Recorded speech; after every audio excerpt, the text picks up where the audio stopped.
Olá, ouvintes e leitores, sejam bem-vindos à leitura bíblica comentada do Ictus Podcast.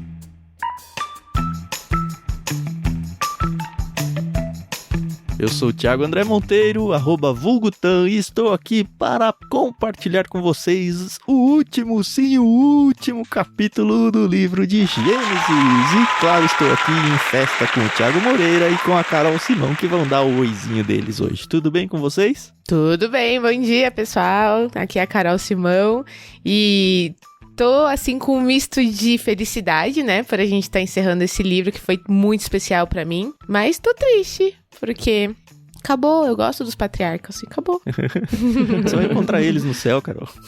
Amém. E durante a Bíblia também, conforme a gente vai comentando os outros livros, eles vão aparecendo aqui, é colar, Verdade. né? Olá, pessoal, Thiago Moreira. Então, muito bom, a gente tá chegando ao final do livro de Gênesis, dá aquela sensação aí de dever cumprido, quando você vê a linha de chegada na corrida. Essa ilustração, o Tan gosta de correr, então usar essa ilustração Não aqui. gosto, eu faço porque eu preciso. Então, estamos chegando aqui, foi muito bom. A gente vai continuar, evidentemente, aí com outros livros da Escritura, mas foi muito bom começar com esse livro das origens e ver o quanto o Senhor pode nos ensinar através dele, né? Uhum. Queria mais uma vez agradecer a Mundo Cristão por emprestar pra gente a NVT. Ela acompanhou a gente aí por 50 capítulos e vai acompanhar por mais algumas centenas e centenas de capítulos aí. Assim espero, né? Se Deus abençoar a gente. Queria também deixar aqui a nossa imensa gratidão e reconhecer o sensacional trabalho da Maria Lídia, a pianista, que emprestou pra gente e foi um presente de Deus mesmo, a trilha sonora que a gente usou ao longo do Gênesis todo.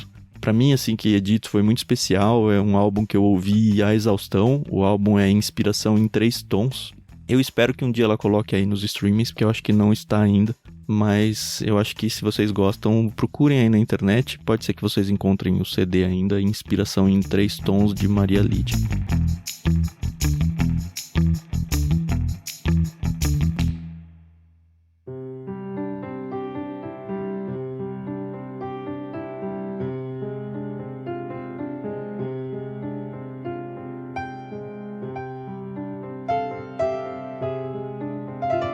E é isso, fiquei feliz porque o capítulo 50 também tem divisão em 3 partes, então vai ter a oportunidade para nós 3 lermos um trechinho. Eu vou ficar com o primeiro trecho, o Thiago vai ler o segundo e a Carol vai encerrar o livro de Gênesis. Então vamos lá, capítulo 50, versículo 1.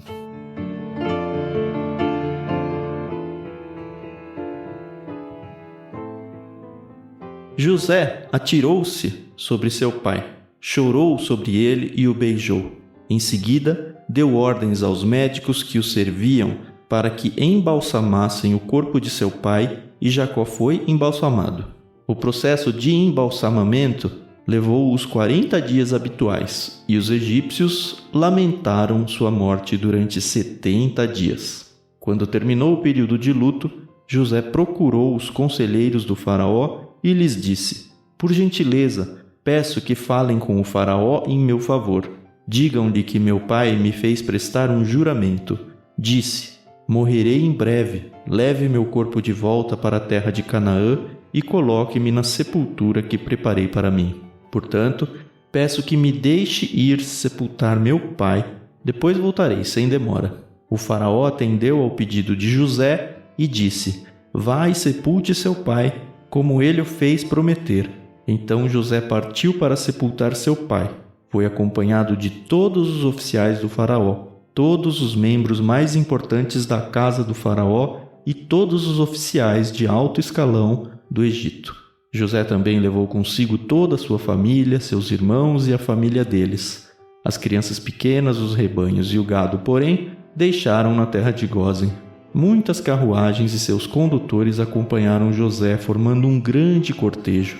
Quando chegaram à eira de Atade, perto do rio Jordão, realizaram uma grande cerimônia fúnebre, com um período de 7 dias de luto pelo pai de José. Os cananeus que moravam na região os viram chorar na eira de Atade e mudaram o nome do lugar que fica próximo ao Jordão para Abel-Misraim, pois disseram: este é um lugar de lamento e profundo para esses egípcios.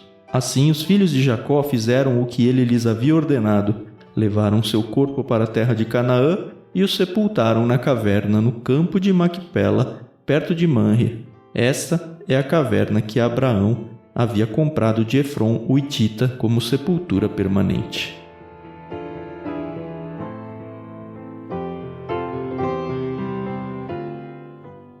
A gente já viu no final do capítulo passado que Jacó tinha falecido, né?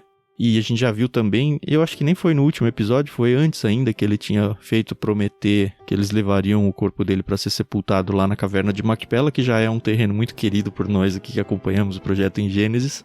E de fato acontece isso, né? A gente viu que demorou alguns capítulos aí com Jacó quase morrendo, e finalmente ele morre no último capítulo aí. E aqui tem todo um ritual, assim, que eu acho muito bonito mesmo. É muito triste porque, como a Carol falou pra gente agora, a gente pegou gosto aí pelos patriarcas, a gente vem acompanhando e a gente se apegou sentimentalmente com eles. E pra gente é uma despedida muito forte, né? Não só do livro, mas desse personagem que é o último dos grandes patriarcas, né? Eu não considero José como um patriarca. É interessante que é uma despedida em um ritual duplo, né? Envolvem duas culturas aqui, né? A gente vai ver vários elementos aqui egípcios, eles se envolvendo de alguma forma, né? Lembrando que Jacó permaneceu com eles ali 17 anos, desde a sua chegada no Egito, e parece que ele usufruía de um grande respeito, até pela posição de José, de parte dos egípcios. Ele abençoou o faraó, lembra? Exato. E também da família, né? Dos hebreus, né? Então você tem uma mistura de dois povos aqui, reverenciando de alguma forma, honrando, né? Esse homem, né? E isso é bem interessante aqui na história. Sim. O fato dos egípcios eles terem ficado tão emotivos ou tão envolvidos com tudo isso soa estranho pra vocês? Porque até agora a gente viu que os egípcios, eles não gostam dos hebreus, né? Eles têm uma xenofobia muito grande, eles não comeram junto quando os irmãos de José foram almoçar com eles. E eu entendo que eles têm José como um grande salvador da pátria, né? Literalmente, um grande salvador da pátria para eles. Então talvez muito por respeito ao próprio José, mas a gente vê que até pelo testemunho aí dos povos lá em Canaã, quando vem, poxa, esse povo egípcio tá lamentando demais. E a gente vê aqui que não é só a família do José que tá no lamento, são os próprios egípcios que acompanham o funeral e tudo.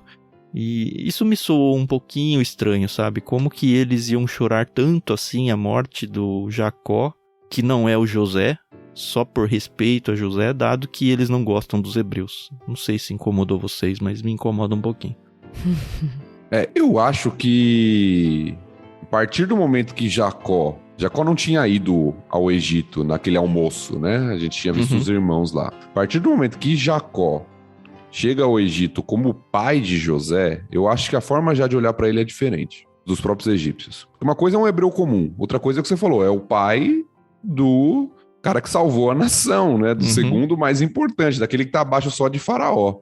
Então eu acho que o próprio olhar dos egípcios para Jacó não era só de é um hebreu que a gente não se dá. Não, é o pai de José. Eu acho que é diferente. Suplanta, né, a coisa. O respeito que eles tinham por José foi estendido pra família, né? A primeira coisa que me chama a atenção no texto aqui é a reação de José à morte de Jacó, né? A NVT narra isso de maneira bem interessante aqui, né? Atirou-se sobre seu pai, chorou sobre ele e o beijou. Um relato bem emocionante aqui. É, né? Sim. É interessante, porque a gente vive numa cultura, até cristã, eu diria, que às vezes a gente não sabe lidar... Ninguém sabe lidar com a morte, né? Mas a gente lida, às vezes, de algumas maneiras erradas com a morte, na minha perspectiva. Se por um lado, a gente até comentou isso aqui no LBC, a morte para o cristão, você tem uma diferença, você não tem aquele desespero quando um cristão parte, pela esperança que existe com relação ao futuro, eu acho que às vezes a gente suprime o luto de alguma forma. Meio que esse respeito por aquele que se foi, ou até esse sentir mesmo, de fato, como se chorar, por exemplo, num culto fúnebre ou nesse momento fosse algo talvez até errado, falta de fé, coisa do tipo. Então é interessante ver aqui a reação de José como alguém que vai lá e beija o cadáver do pai, né? Se lança sobre ele já não tá mais com vida, mas aquele relacionamento que teve tanto tempo separado, né? Nós falamos, José conviveu com o pai os primeiros 17 e os últimos 17 anos, mas teve um grande período de separação ali, né? Ele ascendeu ao poder com 30. E aí ficou mais 7 de fartura e 2 de fome até o pai voltar. Então, 13 mais 9, 22 anos aí de separação, sem ver o pai. Então, um longo período da sua história e a gente vê o amor, a emoção de José com relação ao seu pai, né? E a partida dele, mesmo que já fosse esperada. Sim. É interessante, a gente está lendo agora, junto com o pessoal do Ictus, um livro que chama Oração da Noite. A autora, ela gasta um capítulo, pelo menos um. Na verdade, isso está embebido ao longo da leitura toda, né? Mas pelo menos um capítulo falando sobre o luto, sobre o choro. E é muito interessante, porque é bem isso que você falou, assim. Nós cristãos, às vezes, achamos que é errado chorar, sabe? Principalmente homens e tudo. E ela diz que não, é importante isso, que não deixa de ser até uma forma de adoração a Deus, sabe? Fica a dica aí de leitura, é um livro tá bem legal, pelo menos eu não terminei ele ainda. Mas é muito nessa linha do que você falou, assim. Tem momento de chorar, tá lá, é Eclesiastes, né? Tem momento de chorar, tem momento de rir, tem momento de tudo.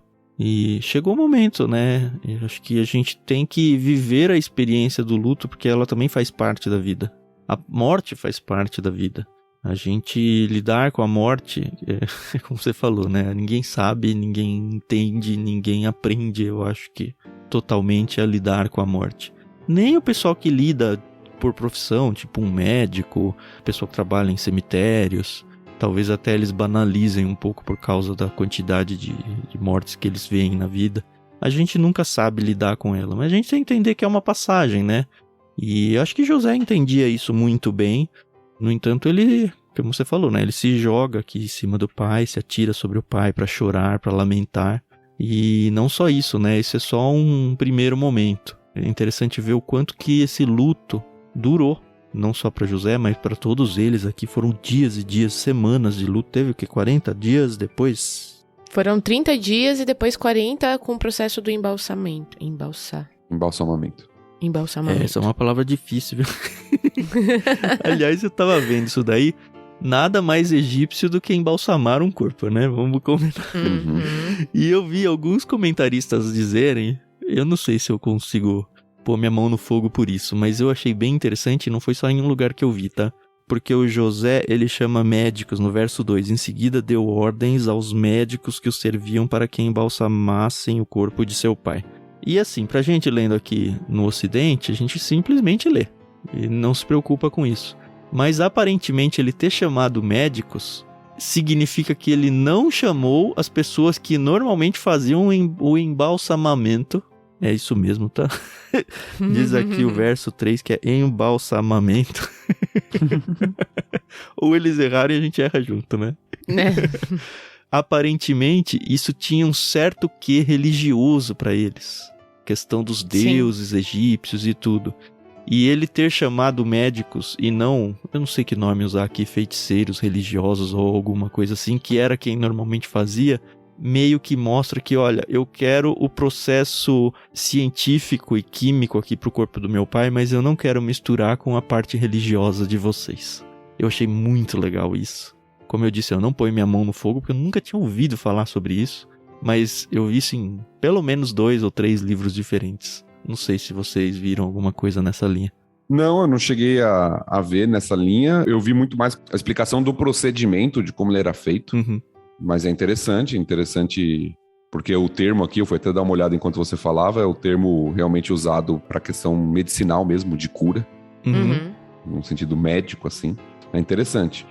Nas minhas pesquisas eu encontrei exatamente isso, que na cultura egípcia o embalsamamento, ele tinha a finalidade, né, de preservar a identidade do falecido, né? Tanto que até os dias de hoje a gente encontra, né, corpos embalsamados lá no Egito. Mas de Jacó tinha o propósito dele ser levado até Canaã, né? É verdade. Sim. 70 dias aqui ia feder um pouco, né? Algumas coisas importantes que eu vi na pesquisa. A gente fala, o embalsamamento era comum para os egípcios. Mas era comum para certo grupo. Porque não era algo barato. Geralmente era para quem tinha condições de pagar, para os faraós, para os nobres do Egito. Não era que todo egípcio era embalsamado. Isso era apenas para uma certa elite, né? Era um procedimento que envolvia tempo, como a gente está vendo aqui, e envolvia uma série de coisas que não eram baratas. Então, o Tan falou, era um procedimento que geralmente envolvia os sacerdotes que faziam, né, esse procedimento, até pela crença egípcia, né, a crença de que o corpo devia ser preservado porque a alma da pessoa poderia voltar em determinado momento. Muitos acreditavam em ressurreição de faraós e uma série de coisas.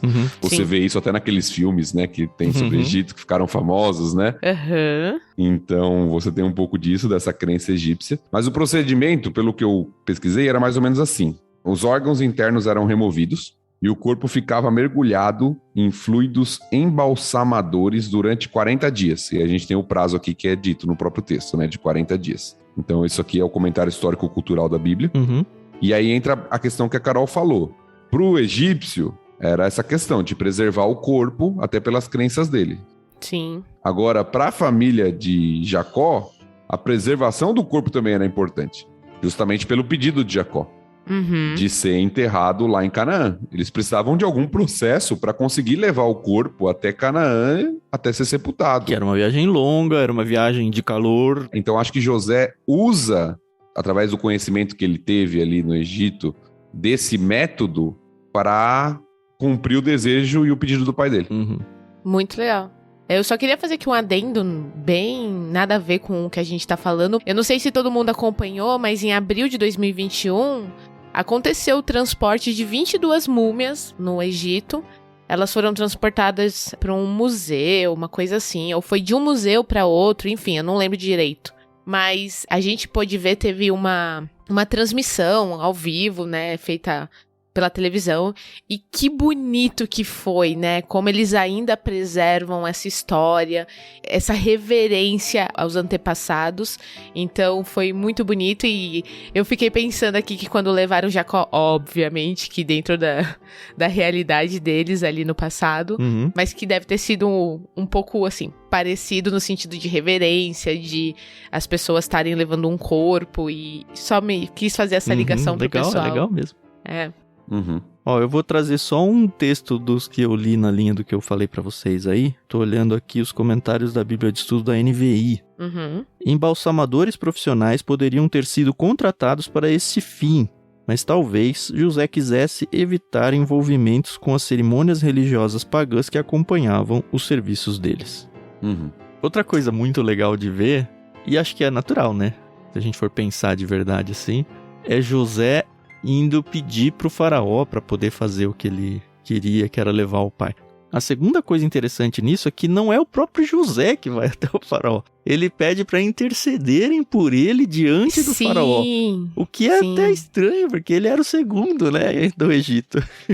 Mas ele ainda era um estrangeiro, né? E o faraó, assim, eu acho que ele não tinha muito como falar não, né? Claro que eu vou deixar, né? Não sei se vocês já tiveram a experiência de ter que pedir alguma coisa pro seu chefe, assim, que é custosa, né? Pô, o José é o líder, ele tá cuidando. Aqui já não tem mais a fome e tudo. Mas, com certeza, ele tinha as responsabilidades como grande líder ali.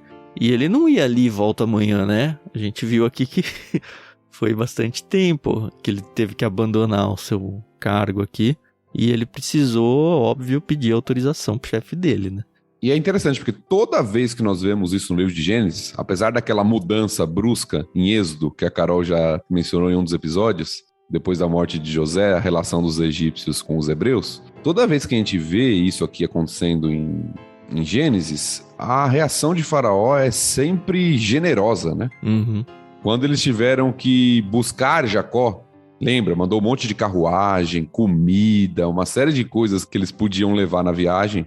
E agora, a mesma coisa. Ele não só permite, como manda altos oficiais. As pessoas mais importantes do Egito vão com José para essa cerimônia fúnebre, essa viagem. Então, é muita generosidade de Faraó, o que mostra que José era considerado em alta estima pro Faraó, né? Sim. Vocês enxergam um paralelo aqui? Eu talvez esteja forçando a barra, tá? Mas olha só, a gente ainda não leu Êxodo. Certo. a gente sabe que no Êxodo vai ter toda uma negociação para tentar deixar os hebreus saírem da terra do Egito. Uhum. E em certo momento, o faraó até vai falar, olha, vocês podem ir, mas vocês não podem levar os animais e as crianças. Talvez as mulheres estejam lá juntos. Vão só os homens, mas sem levar os animais e as crianças. E aqui é isso. Vão os adultos, né? As crianças ficam e os animais não. Uhum. Eu não sei se isso quer dizer alguma coisa, mas quando eu li eu falei, isso aí vai acontecer lá no Êxodo similar. Quando a gente chegar lá, a gente vai ver que eles falaram, não, tem que ir todo mundo. Porque eles, óbvio, estavam tentando sair do Egito, aqui não é o caso, né? Uhum. Eu realmente não sei, não tinha pensado nisso. De fato, tem uma semelhança, agora por motivos Bem diferentes. O que eu tô pensando é porque quem tá contando essa história É Moisés. já passou pelos dois, assim. Sim, sim. Mas eu não tinha pensado, mas é interessante, porque lá no Êxodo era uma espécie de garantia que Faraó queria de que o povo ia voltar. Uhum. Tudo bem, vocês vão lá, adoram e voltam, porque suas mulheres, seus rebanhos, seus filhos estão aqui. Uhum. Aqui não, eu acho que era muito mais uma questão da viagem, da locomoção, do desgaste da viagem para as crianças, para o rebanho, porque eles iam voltar, era só uma cerimônia, então não vale a pena levar, né? Não tem sentido levar. Mas o paralelo, de fato, existe, por motivos diferentes, mas existe. Sim. E os egípcios que acompanharam agora, claramente eles não estão indo para escoltar no sentido de que, deixa eu garantir que vocês vão voltar, né? É muito para participar do luto mesmo. Tanto é que a gente vai chegar aí nessa parte, né? Não sei se a gente já pode avançar para isso, mas o reconhecimento, você até já citou, dos próprios egípcios envolvidos na cerimônia e no luto, né? Tanto é que o lugar muda de nome, né? É impressionante isso, porque o lugar não é no Egito, né? Aconteceu algo de estrangeiros passando por aqui tão grandioso que justificou mudar o nome do lugar, porque estrangeiros passaram fazendo um negócio aqui. É interessante, porque a gente já teve 70 dias, que o versículo 3 nos narrou, né? De lamento pela morte de Jacó. Então, 70 dias de lamento pela morte. 40 a gente sabe que é do período de embalsamamento, como a gente falou. 30 parece ser um número comum para essa morte no contexto hebreu. Quando Moisés, por exemplo, morre em Deuteronômio, os israelitas lamentam a morte de Moisés por 30 dias. Então parece ser algo comum para uma grande pessoa, esse lamentar por 30 dias. Então já foram 70. Agora tem mais 7. Mais uma semana, ele já em viagem. Lá no versículo 10, nos narra que uma grande cerimônia fúnebre com um período de 7 dias, quando eles já estavam lá na eira de Atad, perto do Rio Jordão. Praticamente 2 meses e meio, né? É muito tempo. Sim, são 82 dias, né? É quase 3 meses. Um período grande. E aí tem a mudança, né? Os moradores, né? Os cananeus, eles veem aquilo e eles mudam o nome do lugar para Abel Mizraim. Que significa choro dos egípcios. Na verdade é um jogo de palavras aqui, né? Porque Abel é uma palavra que aparece em alguns outros lugares da Bíblia, né? Você tem Abel Queramim, Abel Sitim, você tem outros lugares. Abel literalmente significa córrego. O filho lá do Adão? Que legal. Pelo que eu pesquisei aqui, Abel significa córrego. Mas é um trocadilho, porque a palavra hebraica para luto é Ebel. E aí você tem a mudança só da vogal, que nem existia no vocábulo da época. Elas foram... Existia o som, mas na escrita só escrevia as consoantes. Sim. No hebraico antigo. Depois que foram colocados os sinais vocálicos pra gente conseguir ler, né? Mas antigamente eram só as consoantes. Então você tem esse trocadilho aqui, esse jogo de palavras, para se referir ao choro, ao lamento dos egípcios ali naquele lugar. E é muito legal ver ele indo pra Maquipela, né? Eu gosto demais desse local aqui no Gênesis. Eu acho que é meio que, fui munido aos meus antepassados, é meio que tem que acontecer ali. E já remete a toda a história que a gente já conhece, né? Desde quando Abraão comprou esse campo, essa caverna, quem já foi sepultado lá. Então você vê os patriarcas se juntando no túmulo aqui, né? De alguma forma.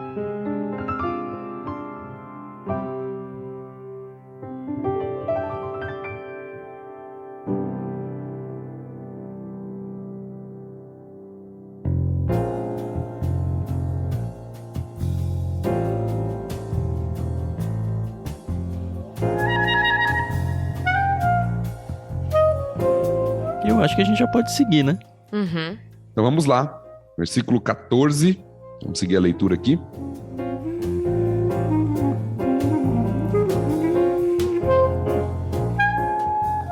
Depois de sepultar Jacó, José voltou para o Egito com seus irmãos e com todos que o haviam acompanhado. Uma vez que seu pai estava morto, porém os irmãos de José ficaram temerosos e disseram: agora José mostrará sua ira e se vingará de todo o mal que lhe fizemos. Por isso enviaram a seguinte mensagem a José: antes de morrer, nosso pai mandou que lhe disséssemos: por favor, perdoe seus irmãos pelo grande mal que eles lhe fizeram, pelo pecado que cometeram ao tratá-lo com tanta crueldade. Por isso, nós, servos do Deus de seu pai, suplicamos que você perdoe nosso pecado. Quando José recebeu a mensagem, começou a chorar. Depois, seus irmãos chegaram e se curvaram com o rosto no chão diante de José. Somos seus escravos, disseram eles. José, porém, respondeu: não tenham medo de mim. Por acaso sou Deus para castigá-los? Vocês pretendiam me fazer o mal, mas Deus planejou tudo para o bem. Colocou-me neste cargo para que eu pudesse salvar a vida de muitos. Não tenham medo, continuarei a cuidar de vocês e de seus filhos. Desse modo, ele os tranquilizou ao tratá-los com bondade.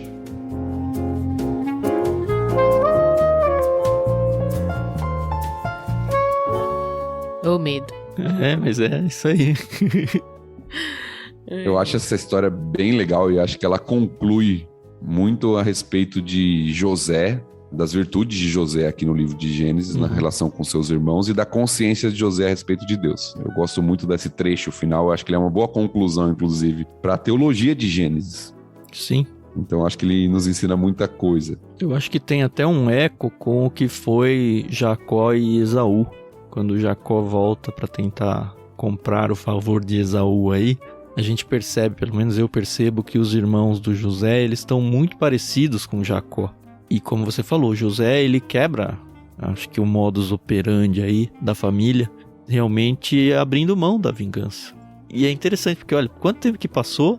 17 anos já que eles estão no Egito, não é? Sim, é que eles estabeleceram, Isso, 17 anos. 17 anos que os irmãos ficaram com aquela preocupação, com aquela pulga atrás da orelha, com aquele, quando o pai morrer, a gente tá ferrado.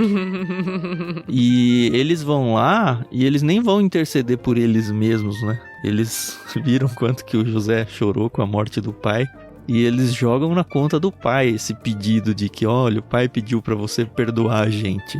Não é nós estamos aqui humildemente. O pai pediu pra você não se vingar. Eu queria lembrar, eu tava editando episódios antigos, viu, dona Carol? Que você não gosta do José.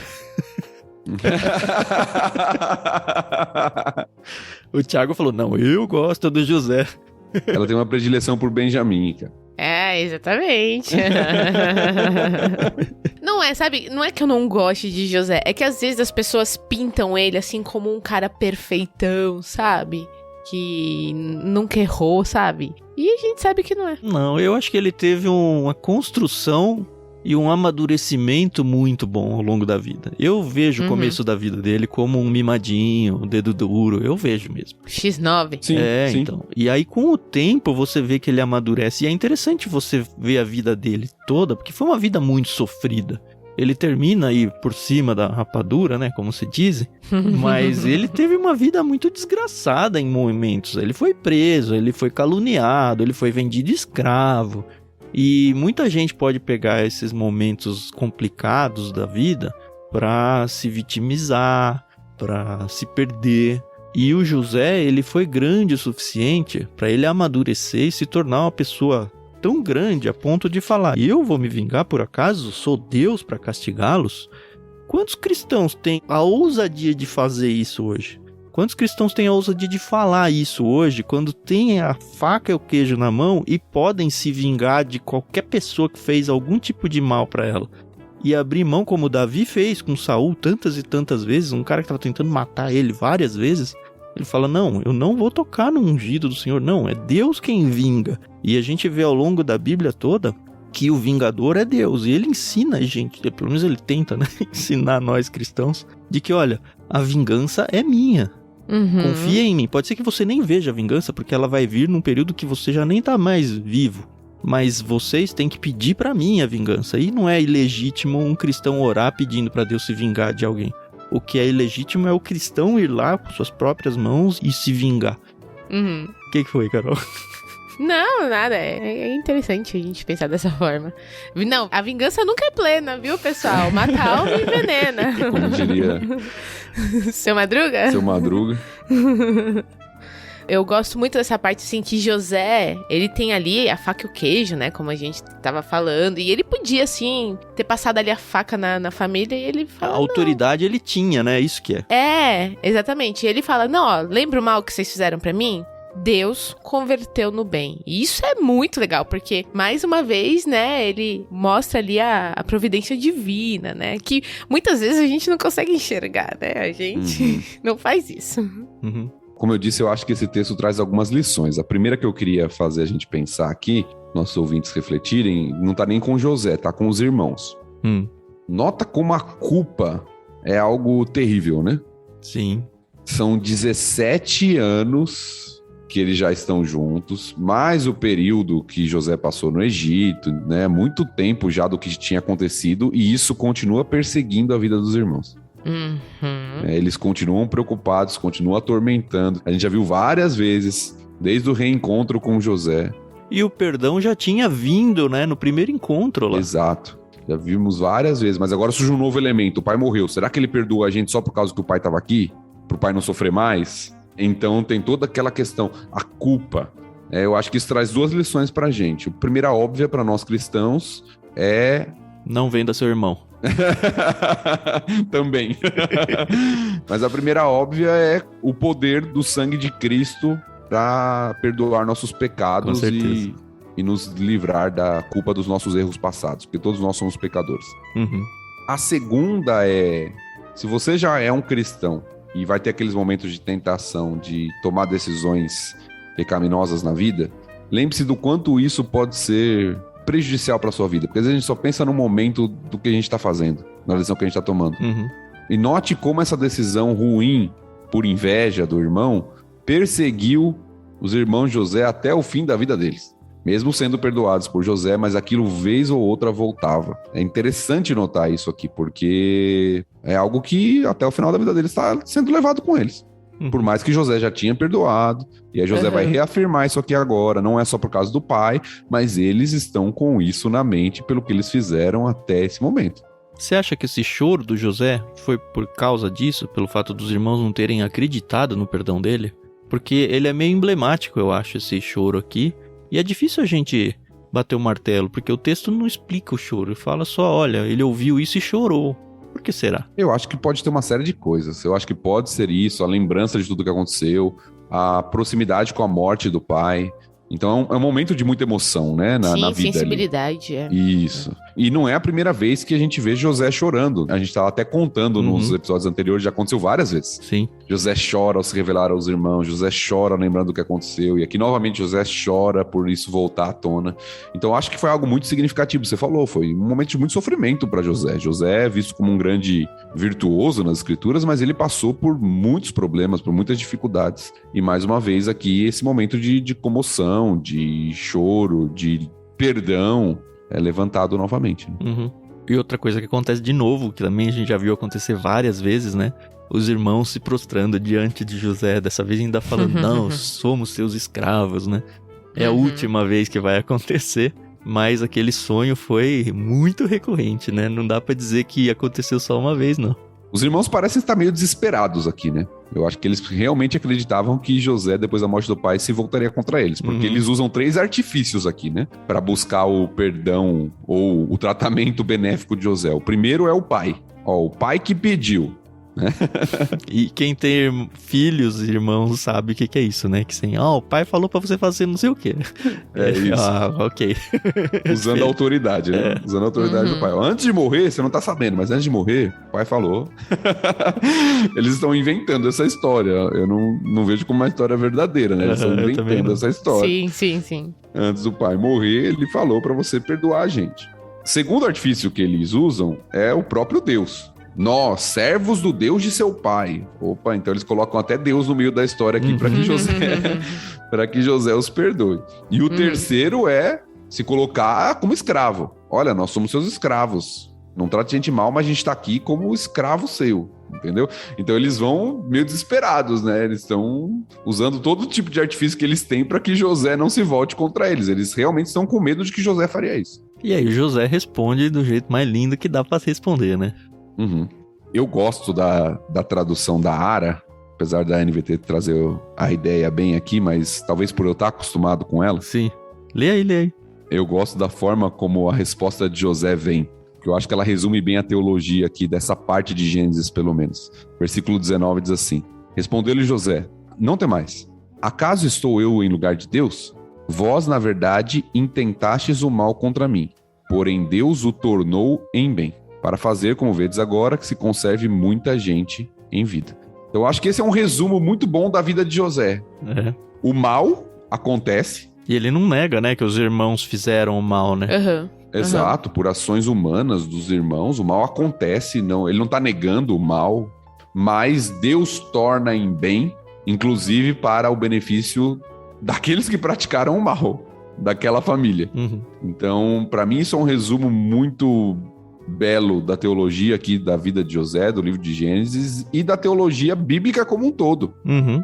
Como Deus usa muitas vezes o mal e o pecado para tornar isso em bem, nos trazendo para Ele muitas vezes. Uhum. Quantas e quantas histórias a gente conhece de pessoas que conhecem Deus quando estão lá no fundo do poço, depois de cometerem coisas ruins, de pecado, e Deus torna tudo aquilo em bem. Ou quantas pessoas sofrem pelo pecado de outros, mas isso leva para a proximidade com Deus, para uma experiência com o Senhor.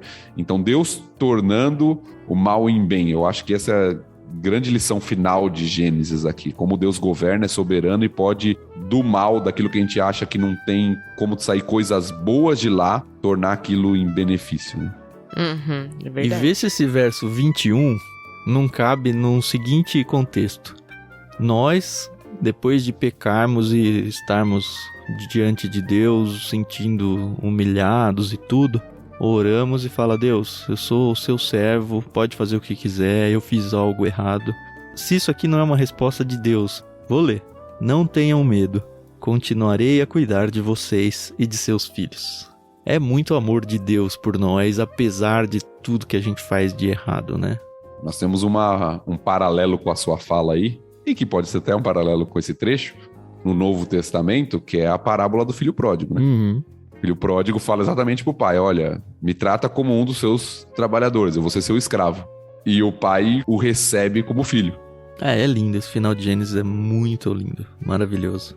E aí diz que eles ficaram tranquilos, né? Mas, de verdade, eu não sei, porque em tese eles já deveriam estar tranquilos há muitos anos.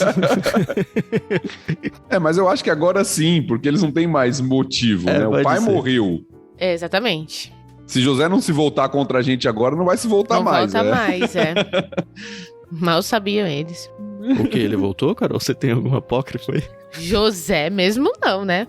Mas se eles soubessem, será que eles não tinham ficado lá em Macpela? De tudo que ia acontecer depois, né? É que eles não sofreram, Carol. É tipo o Ezequias. Foi o Ezequias, né, que teve a vida prolongada. Sim. E aí Deus falou: olha, você vai morrer em paz, mas o pessoal que vem depois de você vai se ferrar. Ele fala: tudo bem, eu vou estar morto mesmo. Vambora.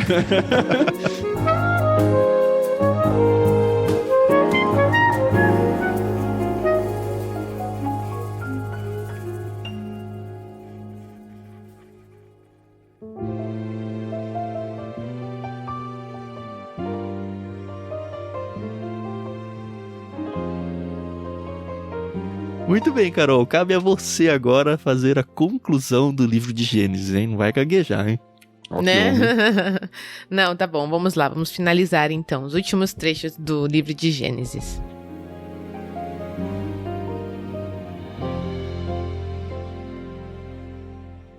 José, seus irmãos e suas famílias continuaram a viver no Egito.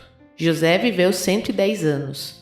Chegou a haver 3 gerações de descendentes de seu filho Efraim, e o nascimento dos filhos de Maquir, filho de Manassés, os quais ele tomou para si como se fossem seus. José disse a seus irmãos: em breve morrerei, mas certamente Deus os ajudará e os tirará desta terra. Ele os levará de volta para a terra que prometeu solenemente dar a Abraão, Isaque e Jacó. Então José fez os filhos de Israel prestarem um juramento e disse: quando Deus vier ajudá-los e conduzi-los de volta, levem meus ossos com vocês.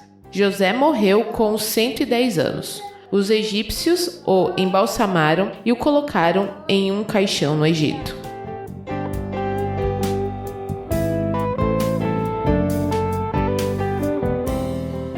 Primeiro que tem um trava-língua aqui, que eu não consigo falar José o tempo inteiro. É muito difícil. Outra coisa, que isso me deixa cada vez mais encafifada. Os ossos de José ficaram. Como que o outro faraó nunca tinha ouvido falar dele? Você já perguntou isso, Carol. Eu sei, eu já tive uma resposta, mas é porque... Não convincente, não convenceu a mim também. Não convenceu, né? Mas memória tudo bem. curta, Carol, memória curta. Mas isso é impressionante mesmo. É. O paralelo que eu faço, eu acho que até citei isso quando a gente conversou em algum episódio atrás, é com Josué e o livro dos Juízes. Quando Josué morre, depois de tudo que Josué fez um pacto com o povo, aí morre aquela geração, tem uma outra geração que não conhece o Senhor. Como assim? Né? Como assim o povo esquece tão rápido, né? Pois então, é. se a gente tá falando do povo de Deus na sua relação com o Deus que já esqueceu, quanto mais um povo estrangeiro com relação a José, né? É. Achei interessante aqui também que José chega pros irmãos e fala, ó, brevemente eu vou morrer. E, poxa, ele era o 11º filho. Uhum. Eu fiquei Então, pensando assim... isso, se esses irmãos aí seria os 11 mesmo, ou se é só uma palavra pra dizer a família dele. Família. Mas eu não sei. Eu também fiquei com essa dúvida, porque a palavra em si é irmãos, a palavra usada para irmão mesmo, normal. Uhum. Só que o versículo seguinte fala que José fez jurar os filhos de Israel, que pode ser uma referência aos irmãos dele, filhos de Jacó, mas pode ser uma referência já olhando para o povo, os filhos de Israel. Eu acho que é o 2, até porque, por mais que eles ainda estivessem vivos, como é que ele vai fazer uma promessa, um negócio que ele mesmo também tão perto da morte? Sim. Se bem que ele morreu jovem aqui, né? Jovem. Tô comparando com os patriarcas, né? A gente teve 175 Abraão, é isso? Isso. 180 o Isaque e 147 o Jacó. E aqui ele morre com 110. Eu não sei o quanto que a gente consegue acreditar nisso, a questão da longevidade ir diminuindo. E a gente sabe que ao longo da humanidade isso vai de fato acontecendo. A gente já viu isso vindo lá desde Noé, né? Mas talvez os irmãos, pelo menos boa parte deles, estivessem vivos ainda, mas é bem estranho que eles fizessem a promessa. Eu acho que faz muito mais sentido os descendentes de Israel prometerem, olha, vocês que estarão vivos ainda, levem. E uma coisa legal é que ele não fala se Deus vier ajudá-los e conduzi-los de volta. Ele fala quando Deus vier. Então é uma certeza, olha, isso vai acontecer. E aí vocês levem os meus ossos. É interessante porque isso teve que ser passado de geração em geração. Sim. Porque o sepultamento de José vai acontecer em Josué. Sim. Passou-se muitos anos aqui, né? Nossa, Os israelitas vão ficar no Egito, escravos por 400 anos. Tem Moisés, a saída, a peregrinação no deserto por 40 anos. E José tá lá com eles. Todo esse período. Os ossos de José estão lá. É no final do livro de Josué, vou ler o texto para você que não conhece aí, que fala sobre o sepultamento de José. Então, Josué 24, último capítulo de Josué, versículo 32, diz assim: os ossos de José, que os israelitas haviam trazido consigo quando saíram do Egito, foram sepultados em Siquém, no terreno que Jacó havia comprado dos filhos de Amor por 100 peças de prata. Esse terreno ficava dentro do território da herança dos descendentes de José. Isso depois das conquistas de Josué ainda, né? Finalzinho do livro. Sim, depois da divisão da terra. É. Quando Josué tá morrendo, praticamente. E lembra, a gente não leu ainda, né? Mas quando chegar lá, lembra que eles saíram correndo no Êxodo. Que teve a morte dos primogênitos e tal. Não, vamos.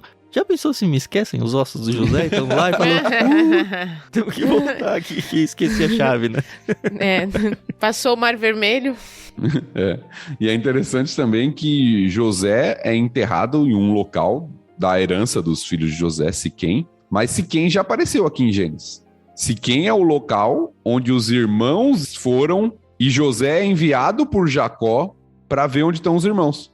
Os irmãos verdade. foram pastorear em Siquém, lá em Gênesis 37. Aí José é enviado para lá, e lá que os irmãos, nesse caminho, né, tem uma mudança ali de local no caminho, mas ele é enviado para Siquém, e lá ele vai ser vendido como escravo para o Egito. Uhum. É lá também que tem a destruição, o caso da Diná. E é interessante ver aqui que o José, apesar da gente ter falado aqui que ele viveu pouco, né?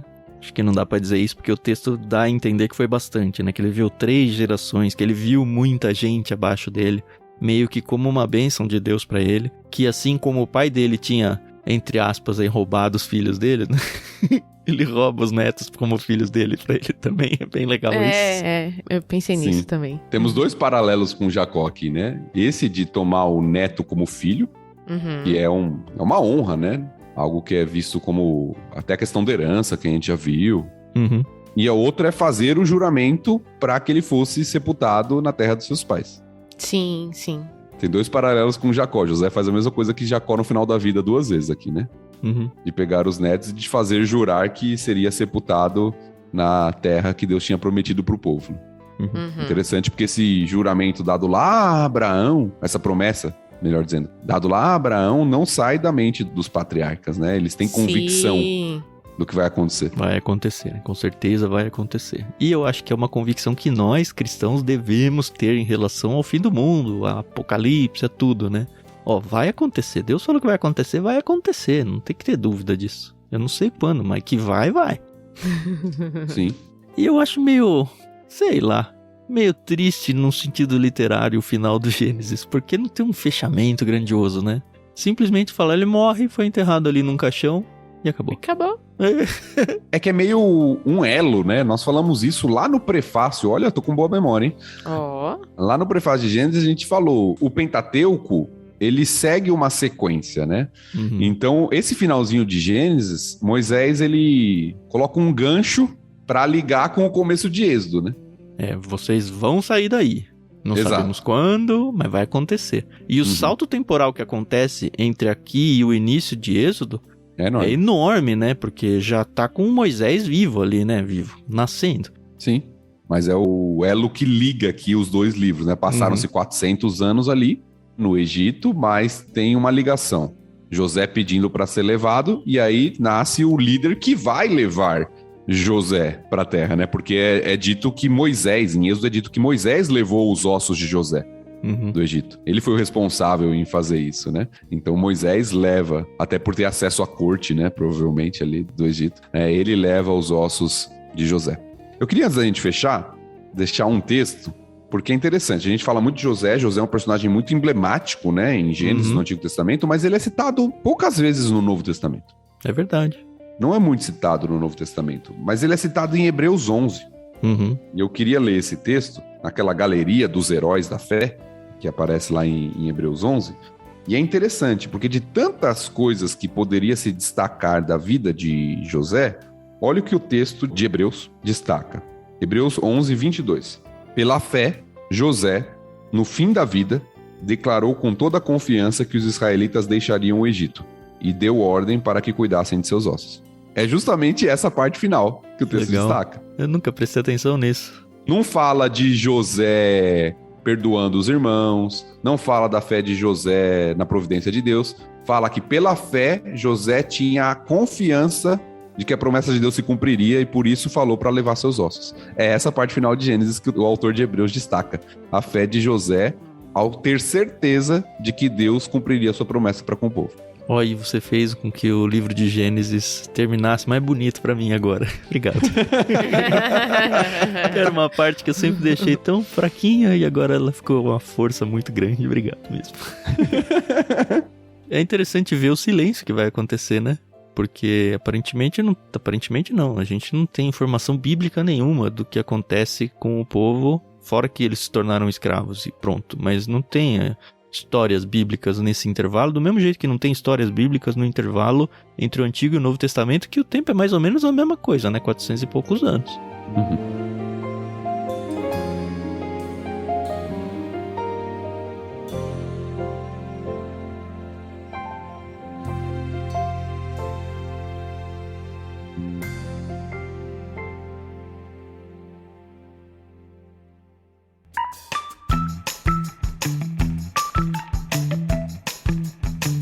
isso. Eu tô tão feliz que a gente terminou esse livro.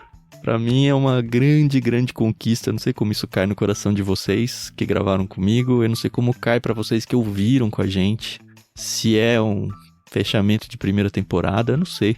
Até o fato de ter durado mais ou menos um ano foi muito interessante. E foi muito ao acaso, né? Enfim, 52 semanas no ano, prefácio mais Gênesis 51 capítulos. Tô muito feliz e queria renovar com vocês os votos. Com todos vocês dois e todo mundo que tá ouvindo aí.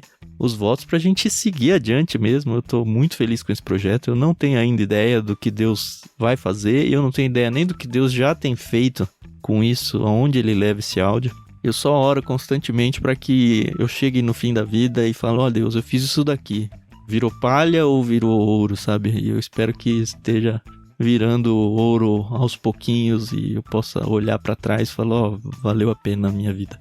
E só gratidão, de verdade, assim. Tô muito, muito feliz por tudo que a gente viveu aqui nesse ano. E eu espero repetir por muitos e muitos anos essa experiência com outros livros.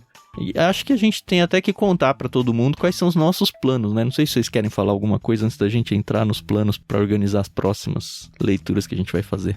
Eu queria agradecer muito por essa oportunidade, porque a gente, no meu caso, eu nasci num lar cristão, então sempre fiz devocionais com minha família, individual, li a Bíblia na igreja, e é muito legal saber que realmente a palavra de Deus ela se renova, né? Porque dessa vez que eu li só o livro de Gênesis durante esse ano, e não foi minha única leitura bíblica, tá bom, pessoal?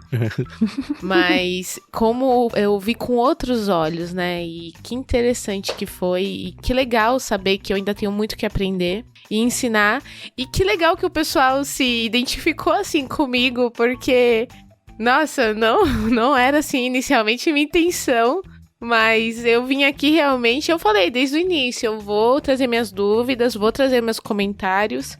E muito obrigada primeiro por não me fazerem sentir, assim, uma falsa crente. Que isso? Eu achei o tempo todo que você tava atuando, cara. Não é, gente? Ó, o diploma aqui. Brincadeira. Mas foi muito legal, muito gostoso. E que bom saber que a minha dúvida não é só a minha dúvida, né? A dúvida de tantas pessoas. E pessoas sérias, né? Dentro da igreja, dentro do cristianismo. Então, tamo junto aí, que faltam agora só 65. 1/66, né? É. Eu também, minha palavra é de gratidão. Gratidão ao Senhor por poder fazer parte desse projeto, por vocês aí, por terem me convidado. Tem sido um prazer de verdade participar. É um dos momentos prazerosos da minha semana no ministério, poder estar com vocês aqui compartilhando, aprendendo mais. Então, agradecer aí o Tan e a Carol por poder participar desse projeto com vocês. Tem sido abençoador para minha vida também. Aos ouvintes aí, que fazem esse projeto possível de alguma forma também. Nosso pedido é que vocês compartilhem isso, se tem sido uma bênção na sua vida, compartilhe com outras pessoas, para que também tenham a oportunidade de refletir nas escrituras, de ler a Bíblia de uma maneira diferente, prazerosa, tirando lições para nossa vida e fazendo a gente crescer no relacionamento com Deus. Então tem sido muito bom mesmo, espero que a gente persevere firme aí até o fim. Amém.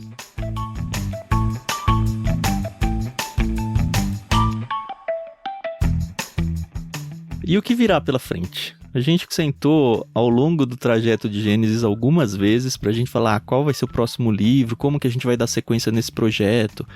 Tem um livro que é mais complicado de fazer nesse modelo que a gente tá fazendo. A gente fez aqui as nossas reuniões internas pra tentar encontrar um jeito de tornar o projeto bastante interessante para vocês, bastante impactante para a vida e realmente, assim, de um jeito que funcione. Então, como que a gente planejou isso? Isso estou falando para que você saiba o que virá pela frente, né? Agora que a gente terminou Gênesis, a gente poderia, por exemplo, simplesmente seguir a ordem bíblica e ler Êxodo, Levítico, Números. Só que aí, quanto tempo para a gente chegar no Novo Testamento, né?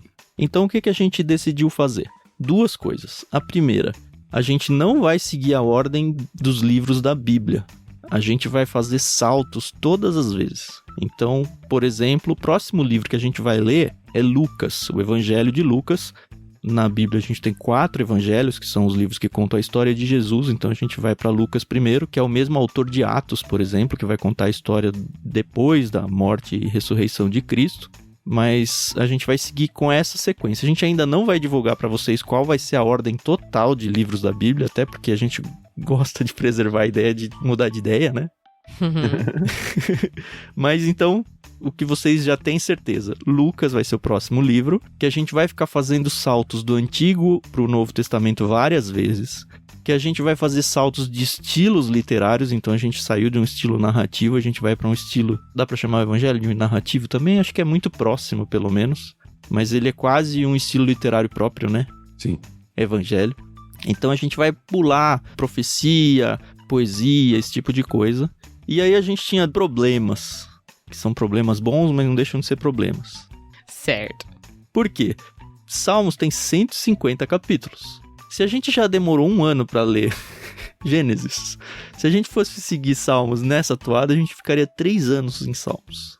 E Salmos é uma poesia, é um livro de louvores de Israel, né? A gente vai explicar um pouco melhor quando chegar a vez da introdução aos Salmos, como a gente fez aqui o prefácio de Gênesis, a gente vai fazer o prefácio de todos os livros.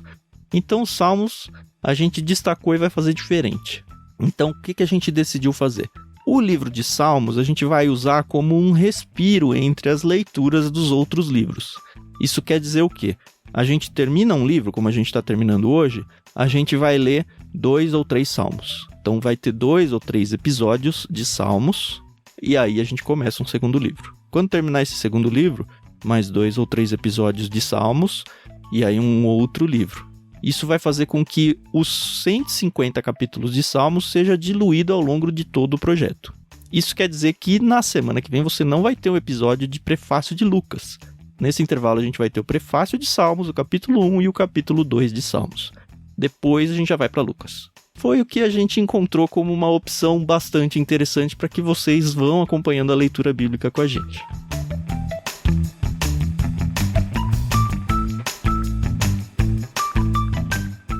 É isso, obrigado, senhores ouvintes. Foi uma grande jornada, mas foi só a primeira batalha de uma guerra muito grande ainda que a gente vai passar. Até semana que vem com o prefácio de Salmos. Isso aí, pessoal. Muito obrigada, de verdade. Foi uma jornada muito legal e a gente se ouve aí no próximo livro, que agora vai ser o prefácio de Salmos. Até mais. Até a próxima, pessoal. Então, acho que calha bem a gente ter um período pequeno aqui de Salmos antes de entrar em Lucas, como o Tan explicou. Salmo, livro de louvor, como nós veremos no próximo episódio, e nós louvamos a Deus por esse período, por essa leitura de Gênesis juntos e pela sua vida que está ouvindo conosco e participando desse projeto de alguma forma também. Deus abençoe.